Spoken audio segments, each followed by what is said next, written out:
Bismillahirrahmanirrahim. Assalamualaikum warahmatullahi wabarakatuh. Seringkali kita lupa atau bahkan belum benar-benar memahami tentang kebesaran Allah Subhanahu wa Ta'ala.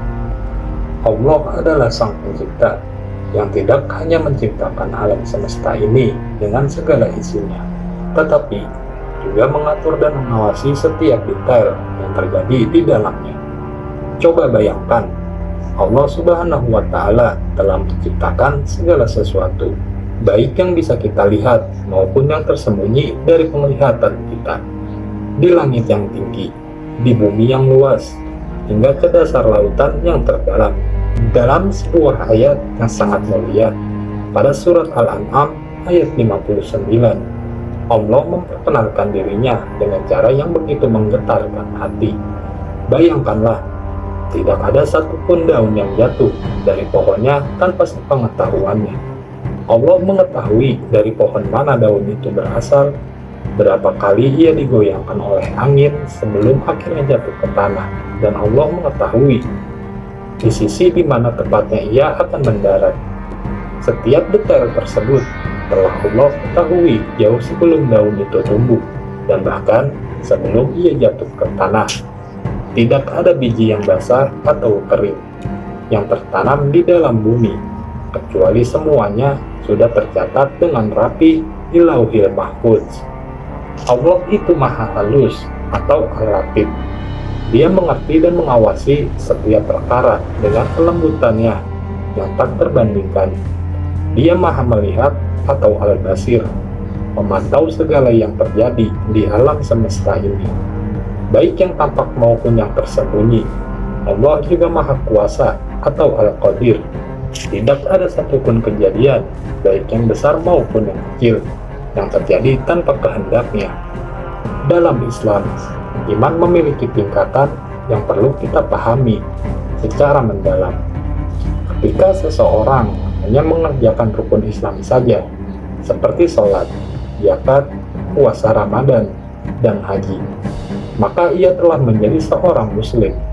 Namun, iman yang sejati bukan hanya sekadar menjalankan ritual-ritual ini saja. Ada lapisan yang lebih dalam yang harus kita pahami dan resapi. Seorang muslim yang menggabungkan rukun Islam dengan keyakinan yang mendalam terhadap 6 rukun iman, ia telah melangkah ke tingkat keimanan yang lebih tinggi, menjadi seorang mukmin. Apa artinya ini? Artinya, ia bukan hanya melaksanakan perintah Allah secara fisik, tetapi juga meyakini sepenuhnya bahwa segala sesuatu yang ia lakukan berada dalam pengawasan Allah Subhanahu wa Ta'ala. Ia sadar bahwa malaikat senantiasa mencatat setiap tindakannya, bahwa petunjuk Allah termaktub dalam kitab sucinya, yaitu Al-Quran, dan bahwa Rasulullah Muhammad SAW diutus untuk menyampaikan risalah ilahi. Mukmin yakin sepenuhnya bahwa semua perbuatan, yang baik maupun buruk, akan mendapatkan balasannya di hari kiamat, sesuai dengan catatan Allah Subhanahu wa Ta'ala. Ia juga memahami bahwa segala sesuatu di dunia ini, baik itu takdir baik atau buruk, semuanya telah tertulis dalam ketetapan Allah. Pemahaman ini melahirkan jiwa yang kokoh, sabar, dan tawakal, sikap yang menjadikan seorang mukmin lebih kuat dalam menghadapi ujian hidup. Iman seorang mukmin bukan hanya terletak pada amal perbuatannya, tetapi juga pada keyakinan yang teguh bahwa setiap aspek kehidupannya terhubung erat dengan kehendak Allah. Inilah yang menjadikan seorang mukmin bukan hanya seorang muslim yang taat, tetapi juga hamba Allah yang sejati, yang hatinya selalu terhubung dengan Sang Pencipta dalam setiap langkah hidupnya. Ada satu tingkatan iman yang lebih tinggi dari sekadar penggabungan antara rukun Islam dan rukun iman, yaitu tingkatan yang dikenal dengan istilah ihsan. Ihsan adalah kondisi spiritual di mana seseorang tidak hanya menjalankan kewajiban-kewajiban agama saja, tetapi juga mencapai kesadaran yang mendalam tentang kehadiran Allah dalam setiap aspek kehidupannya. Nabi Muhammad SAW menggambarkan ihsan dengan sangat indah. Engkau menyembah Allah seakan-akan engkau melihatnya, dan jika engkau tidak melihatnya, maka yakinlah bahwa dia melihatmu. Ihsan adalah tentang hidup dalam kesadaran penuh bahwa Allah selalu mengawasi kita, dan bahwa setiap langkah yang kita ambil berada dalam pandangannya. Namun mengapa seringkali kita merasakan kesulitan untuk mencapai kekhusyuan dalam sholat kita? Mengapa ada hambatan yang menghalangi kita dari merasakan kehadiran Allah dengan penuh? Jawabannya terletak pada satu hal yang mungkin sering kita abaikan: dosa. Selama dosa-dosa masih melekat pada diri kita, kekhusyuan itu akan sulit diraih. Dosa-dosa ini seperti beban yang menenggelamkan kita, menjauhkan kita dari Allah Subhanahu wa Ta'ala. Semakin kita mengulanginya, semakin jauh pula kita terperosok. Cobalah bayangkan seseorang yang tenggelam di lautan. Semakin ia tenggelam, semakin banyak air yang ia telan, hingga akhirnya ia terancam kehilangan nyawanya. Begitulah keadaan orang yang terus-menerus berbuat dosa. Dosa-dosa tersebut seperti air yang menenggelamkan. Semakin banyak kita berbuat dosa, semakin dalam kita tenggelam dalam kesulitan dan jauh dari Allah Subhanahu wa Ta'ala. Namun, tidak ada kata terlambat untuk memperbaiki diri. Mulailah dengan memperbanyak istighfar, memohon ampun kepada Allah. Jadikan istighfar sebagai kebiasaan setiap saat. Setiap kali kita beristighfar, kita seakan-akan sedang membersihkan noda-noda dosa yang menutupi hati kita.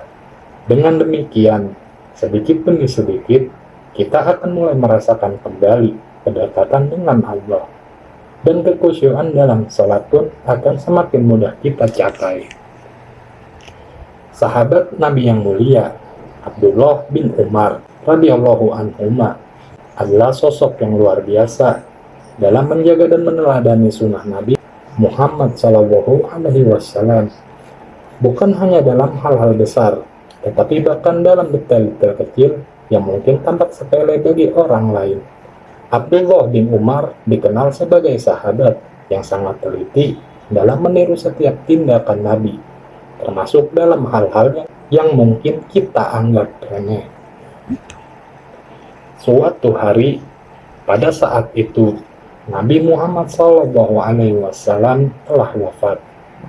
Pada masa pemerintahan ayahnya, Umar bin Khattab radhiyallahu anhu ajmain, Abdullah bin Umar melakukan sesuatu yang mengejutkan banyak orang.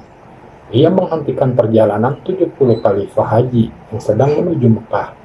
Bayangkan, 70 rombongan haji yang besar tiba-tiba diperintahkan berhenti di tengah perjalanan olehnya. Semua orang terheran-heran apa gerangan yang ingin dilakukan oleh Abdullah bin Umar. Setelah menghentikan rombongan tersebut, Abdullah bin Umar berjalan jauh, yang sangat jauh, sampai semua orang penasaran dan mengikuti apa yang akan dilakukannya. Abdullah bin Umar, yang dikenal sebagai ulama besar di kalangan sahabat, berjalan hingga tiba di sebuah pohon. Lalu, di hadapan semua orang, ia berhenti dan kencing di bawah pohon itu. Setelah selesai, ia kembali kepada rombongan yang tadi menunggunya. Salah satu sahabat Nabi yang lain, Ka'ab bin Malik radhiyallahu anhu, yang juga ikut dalam rombongan tersebut, bertanya dengan nada heran, "Wahai Abdullah bin Umar, semoga Allah merahmatimu.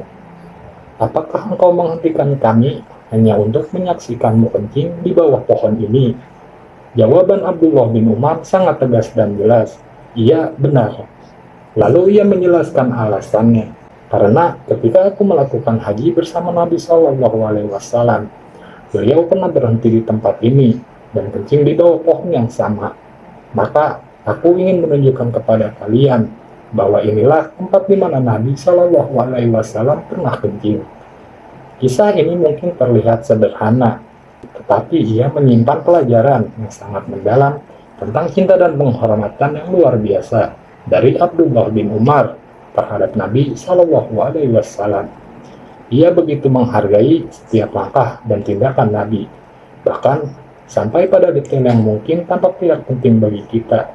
Ini mengajarkan kepada kita betapa pentingnya menjaga sunnah Nabi dalam kehidupan sehari-hari.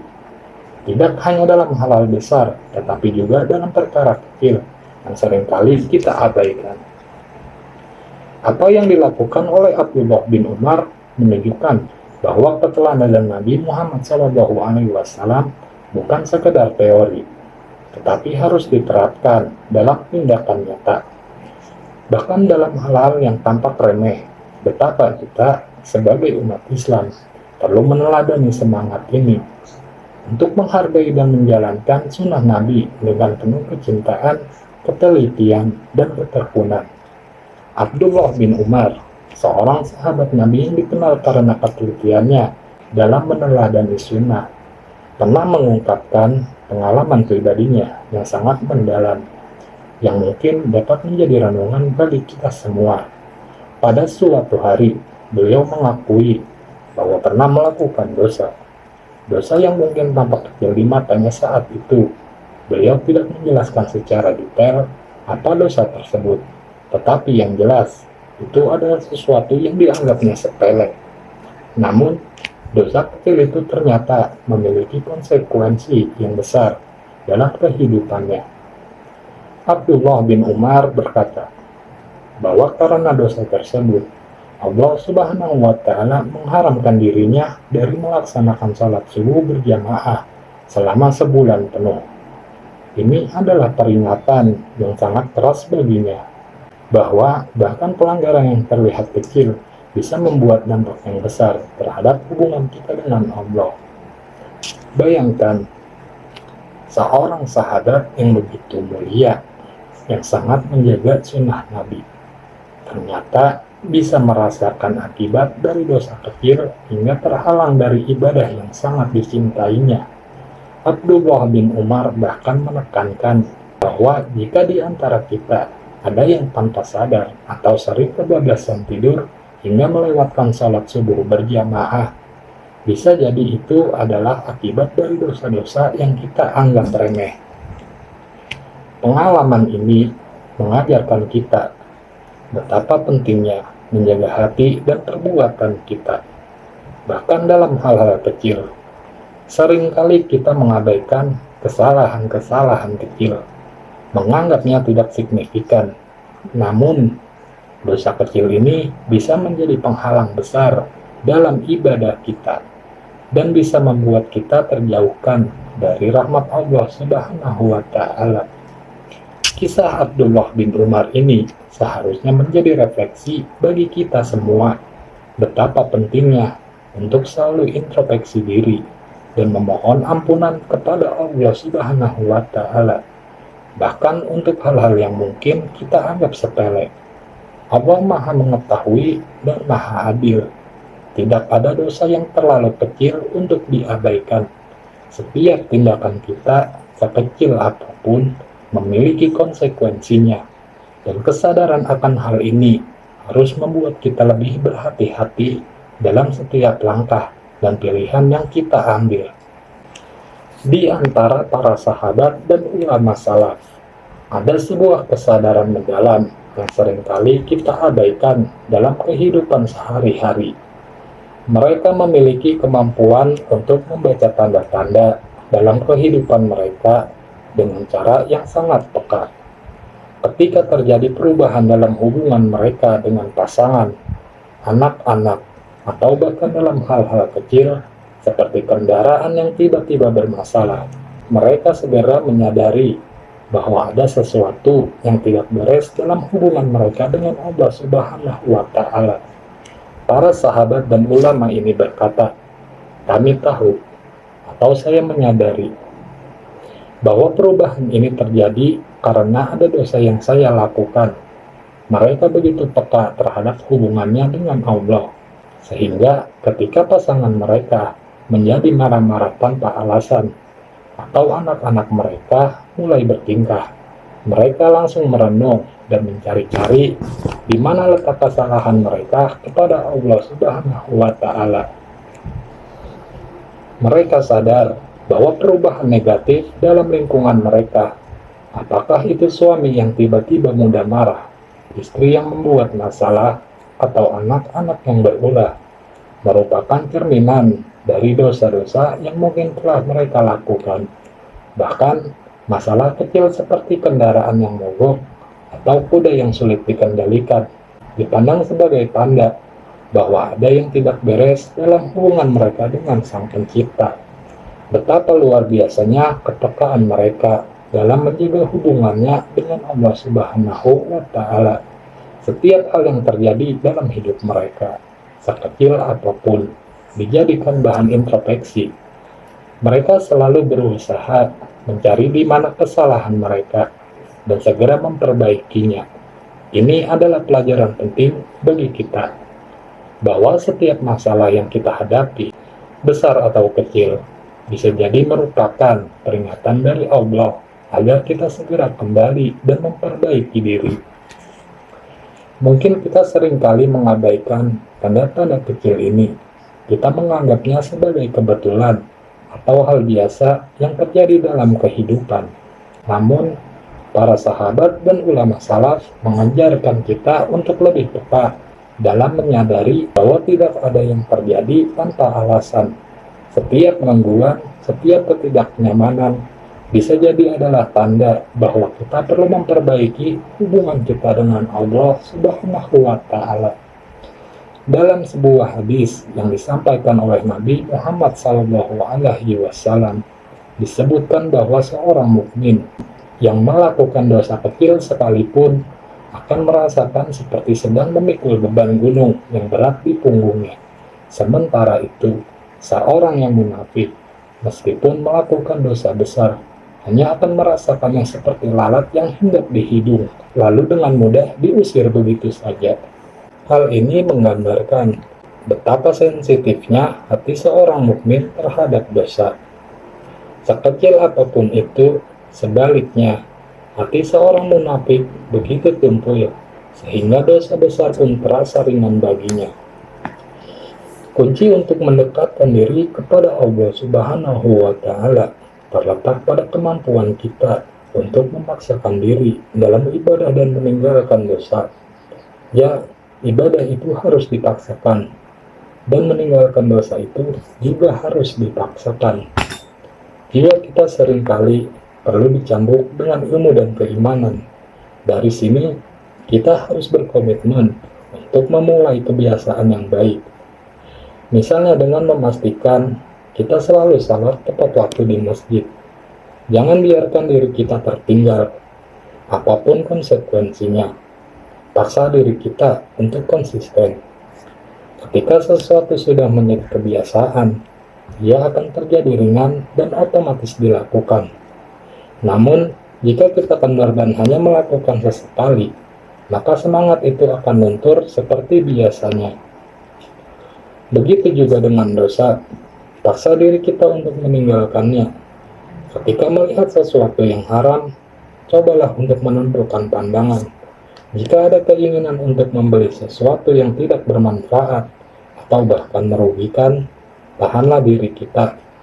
Tidak ada yang akan rusak atau hilang jika kita menahan diri dari hal-hal yang tidak baik.